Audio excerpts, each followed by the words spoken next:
ഇസ്രായേലിനെ വിറളി പിടിപ്പിക്കുന്ന ഒരു തീരുമാനം എടുത്തിരിക്കുകയാണ് ഡൊണാൾഡ് ട്രംപും സൗദി അറേബ്യയും. പറഞ്ഞു വരുന്നത്, സൗദി അറേബ്യക്ക് യുറേനിയം സമ്പുഷ്ടീകരിക്കാനുള്ള ആണവ കരാറിന് അനുമതി നൽകിയിരിക്കുകയാണ് ഡൊണാൾഡ് ട്രംപ്. ഒന്നാമത്തെ കാര്യം, ഡൊണാൾഡ് ട്രംപ് ആരാ സൗദി അറേബ്യക്ക് ഓക്കെ നിങ്ങൾ ഇനി മറ്റേ യുറേനിയം സമ്പുഷ്ടീകരിച്ചൊന്ന് അനുമതി കൊടുക്കാൻ ആരാ എന്നുള്ളൊരു ക്വസ്റ്റ്യൻ അവിടെ ഉണ്ട്. ഓക്കെ, സൗദി അറേബ്യക്ക് തീരുമാനിക്കാവുന്നതേ ഉള്ളൂ, അത് ഞങ്ങൾ സമ്പുഷ്ടീകരിച്ചോളാം, സിവിലിയൻ ആവശ്യങ്ങൾക്ക് വേണ്ടിയിട്ട് ഞങ്ങളത് ഉപയോഗിച്ചോളാം എന്നുള്ളത്.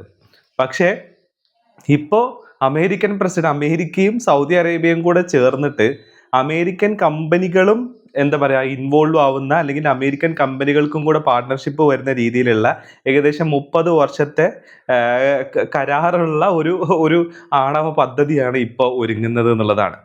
ഇതിൽ ഏറ്റവും കൂടുതൽ വിരളി പിടിച്ചിരിക്കുന്നത് ആർക്കാന്ന് ചോദിച്ചു കഴിഞ്ഞാൽ വേറെ ആർക്കുമല്ല, അത് ഏറ്റവും കൂടുതൽ ഉണ്ടായിരിക്കുന്നത് ഇസ്രായേലിനാണ്.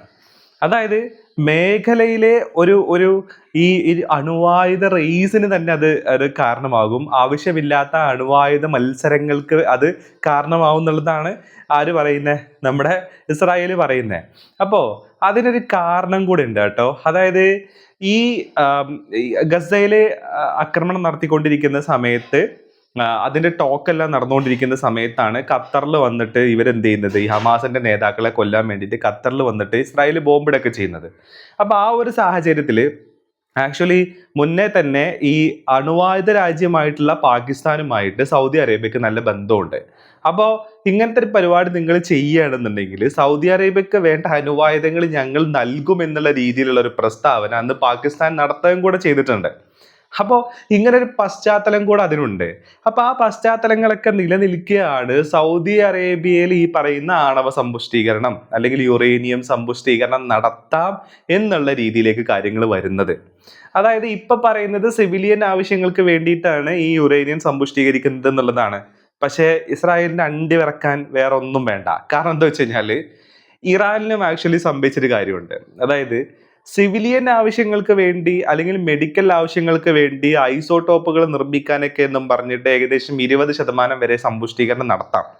പക്ഷേ വൈദ്യുതി ഉണ്ടാക്കാനാണെന്നുണ്ടെങ്കിൽ, എനർജി ആവശ്യത്തിനാണെന്നുണ്ടെങ്കിൽ 5% സംതിങ് മതി സമ്പുഷ്ടീകരിച്ച യുറേനിയം.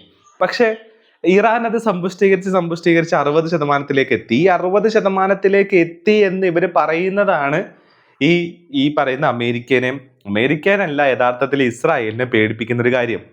അപ്പൊ അതുപോലെ തന്നെ ഇസ്രായേലിനെതിരായിട്ട് നിൽക്കുന്ന പാകിസ്ഥാനായിട്ട് അടക്കം ബന്ധമുള്ള സൗദി അറേബ്യയിൽ ഒരു ന്യൂക്ലിയർ പ്ലാന്റ് വരിക, അവിടെ അവർ യുറേനിയം സമ്പുഷ്ടീകരണം നടത്തുക എന്ന് പറയുന്നത് ഇസ്രായേലിന്റെ മുട്ട് വിറക്കുന്ന കാര്യമാണെന്നുള്ളതാണ്. അത് മാത്രമല്ല, യു എസ് പ്രസിഡന്റ് ഡൊണാൾഡ് ട്രംപിന്റെ അനുമതിയോട് കൂടെയാണ് എന്ത് ചെയ്യുന്നത്, ഈ ഒരു കാര്യം നടക്കുന്നത്. അല്ലാതെ സൗദി അറേബ്യ അവർക്ക് അവരുടെ കാര്യങ്ങൾ നിയന്ത്രിക്കാനും തീരുമാനിക്കാനും അവകാശമുണ്ട് എന്നുള്ള വാദം മുന്നോട്ട് വെച്ചിട്ട് അവർ സ്വമേധയാ എടുക്കുന്ന തീരുമാനമല്ല. ആ തീരുമാനം എന്ന് പറയുന്നത് യഥാർത്ഥത്തിൽ എങ്ങനെയാ വരുന്നത്, അത് ഡൊണാൾഡ് ട്രംപിന്റെയും കൂടെ അനുമതിയോട് കൂടെ അവരുടെ ഇൻവോൾവ്മെന്റ് ആൻഡ് പാർട്ടിസിപ്പേഷനോട് കൂടെയാണ് വരുന്നത് എന്നുള്ളതാണ് ഇസ്രായേലിനെ ഒന്നും കൂടെ ചൊടിപ്പിക്കുന്നത്. അപ്പം ഇതിനെതിരെ ഇസ്രായേലിനെ ഒരു മുൻ മന്ത്രി പ്രതികരിച്ചിട്ടുണ്ട്. അതായത് അമേരിക്കൻ കോൺഗ്രസ്സിൽ ഈ നീക്കത്തിനെതിരായിട്ടുള്ള ലോബിയിങ് നടത്തണം, ഈ നീക്കത്തിനെതിരായിട്ടുള്ള പ്രഷർ നമ്മൾ അവിടെ ക്രിയേറ്റ് ചെയ്യണം എന്നുള്ള ഒരു കാര്യം കൂടെ വന്നിട്ടുണ്ട്. കാരണം എന്താ വെച്ച് കഴിഞ്ഞാൽ ട്രംപ് അത് തീരുമാനിച്ചു എന്ന് വിചാരിച്ചിട്ട് കാര്യമില്ല, കോൺഗ്രസിന്റെയും കൂടെ അനുമതി കിട്ടണം. കോൺഗ്രസ്സിൽ ഇതിന് ഭയങ്കര ശക്തമായിട്ടുള്ള എതിർപ്പ് വരാൻ സാധ്യതയുണ്ട്. അപ്പൊ അവിടെ പ്രഷർ ചെലുത്തിയിട്ട് എങ്ങനെയെങ്കിലും ഈ ഒരു സാധനത്തിൽ നിന്ന് ഇവരെ പിന്തിരിപ്പിക്കുക, ഇതില്ലാതാക്കുക എന്ന് പറഞ്ഞ ശ്രമത്തിലേക്കാണ് ഇസ്രായേൽ പോകുന്നത്. പക്ഷേ ഇതിന്റെ കൂട്ടത്തിൽ ഒരു കാര്യം കൂടെ മനസ്സിലാക്കാനുണ്ട്. യഥാർത്ഥത്തിൽ ഇസ്രായേലിന്റെ കയ്യിൽ അനുമതിയില്ലാത്ത രീതിയിൽ, ആർക്കും അറിയാത്ത രീതിയിൽ ഇസ്രായേലിന്റെ കയ്യിൽ അണുവായുധങ്ങൾ ഉണ്ട് എന്നാ പറയുന്നത്. ഇസ്രായേൽ ഒരു ആണവ രാഷ്ട്രമാണെന്നാ പറയുന്നത്.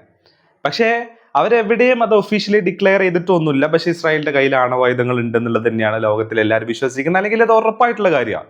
അപ്പൊ അവന്മാരാണ് വന്നിട്ട് പറയുന്നത് എന്ത്, ഇവിടെ ഒരു ആണവ റേസിന് സാധ്യമാവും, ഇസ്രായേലിന്റെ പ്രൊട്ടക്ഷൻ അത് ബാധിക്കും, ഈ രീതിയിലുള്ള പരിപാടികൾ പറയുന്നത്. എങ്ങനെയുണ്ട് കാര്യങ്ങൾ? എന്തായാലും മുട്ടും മണ്ടിയൊക്കെ ഒരേ സമയം വിറക്കുന്ന രീതിയിലേക്കുള്ള ഒരു തീരുമാനത്തിലേക്കാണ് ഇപ്പൊ എത്തുന്നത്. മാത്രമല്ല സാങ്കേതിക വിദ്യ കൈമാറാനാണെന്നുണ്ടെങ്കിലും എന്തുണ്ട്, പാകിസ്ഥാൻ എന്ന് പറയുന്ന ആണവ രാജ്യം കൂടെയുണ്ട്. പക്ഷെ അവന്മാരും കുടിച്ച വെള്ളത്തിൽ വിശ്വസിക്കാനൊന്നും പറ്റത്തില്ല, എന്നിരുന്നാൽ കൂടെ ഓക്കെ എന്തുണ്ട്, സൗദി ഈ പറയുന്ന പാകിസ്ഥാൻ കൂടെയുണ്ട്. അപ്പൊ ഒരു അണുവായുധം നിർമ്മിക്കാനുള്ള സാങ്കേതിക വിദ്യയും അതിന്റെ കാര്യങ്ങളൊക്കെ സൗദി അറേബ്യക്ക് നേടിയെടുക്കാൻ അത്ര ബുദ്ധിമുട്ടുള്ള കാര്യമൊന്നുമല്ല, ഈസിയാണെന്നുള്ളതാണ്. അപ്പൊ ഈ ഒരു റിപ്പോർട്ട് പുറത്തുവിട്ടിരിക്കുന്നത് യഥാർത്ഥത്തിൽ വാൾ സ്ട്രീറ്റ് ജേണലാണ്. അപ്പോൾ 30 വർഷത്തെ കാലാവധിയുള്ള കരാറിൽ ആണവ നിലയങ്ങളുടെ വികസനത്തിനായി അമേരിക്കൻ കമ്പനികളും പങ്കാളികളാവും. US സൗദി സംയുക്ത പഠനത്തിന് ശേഷം സൗദി അറേബ്യയിൽ യുറേനിയം സമ്പുഷ്ടീകരണ കേന്ദ്രം സ്ഥാപിക്കുന്നതിനും കരാർ വഴി തുറക്കുന്നുണ്ട്. അപ്പൊ ഇതാണ് അവസ്ഥ. ഇനി അന്താരാഷ്ട്ര ഏജൻസികൾ ഏതൊക്കെയാണ് ഇതിലുള്ളതെന്ന് ചോദിച്ചാൽ, ഇപ്പോൾ സമാധാനപരമായ ആണവ ആവശ്യങ്ങളെ പ്രോത്സാഹിപ്പിക്കുകയും അതോടൊപ്പം രഹസ്യ ആണവായുധ നിർമ്മാണം തടയാൻ പരിശോധനകൾ നടത്തുകയും ചെയ്യുന്ന വിയന്ന ആസ്ഥാനമായിട്ടുള്ള IAEA, അതായത് അന്താരാഷ്ട്ര ആണവോർജ ഏജൻസി, ആ ഏജൻസിയിൽ ആക്ച്വലി സൗദി അറേബ്യ അംഗവുമാണ്. പക്ഷേ കുറച്ചും കൂടെ കടുപ്പമേറിയിട്ടുള്ള പരിശോധനകൾ നടത്തുന്ന IAEAയുടെ അഡീഷണൽ പ്രോട്ടോകോൾ ഈ കരാറിന്റെ ഭാഗമല്ല എന്നും കൂടെയുള്ള വിവരങ്ങളും കൂടെ വരുന്നുണ്ട്. ഓക്കെ, അപ്പോൾ ഈ പറയുന്ന ടെഹ്റാനിലുള്ള ആണവ കേന്ദ്രങ്ങൾ തകർക്കുക എന്ന ട്രംപിന്റെ ലക്ഷ്യം മുന്നിൽ നിന്നുള്ളപ്പോഴാണ് അതേ റീജിയനിൽ വേറൊരു രാജ്യത്ത് ഈ പറയുന്ന യുറേനിയം സമ്പുഷ്ടീകരണം അതേപോലെ തന്നെ ന്യൂക്ലിയർ പ്ലാന്റ് ഒക്കെ ഉണ്ടാക്കാനുള്ള പണിയും കൊണ്ട് ട്രംപ് വരുന്നത് എന്നുള്ളതാണ്. അപ്പൊ ഇവന്മാരുടെ ഒരു ഇരട്ടത്താപ്പും കൂടിയാണ് ഇതിന്റെ കൂട്ടത്തിൽ മറ നീക്കി പുറത്ത് വരുന്നത് എന്നുള്ളതും കൂടിയാണ് പറയാനുള്ളത്.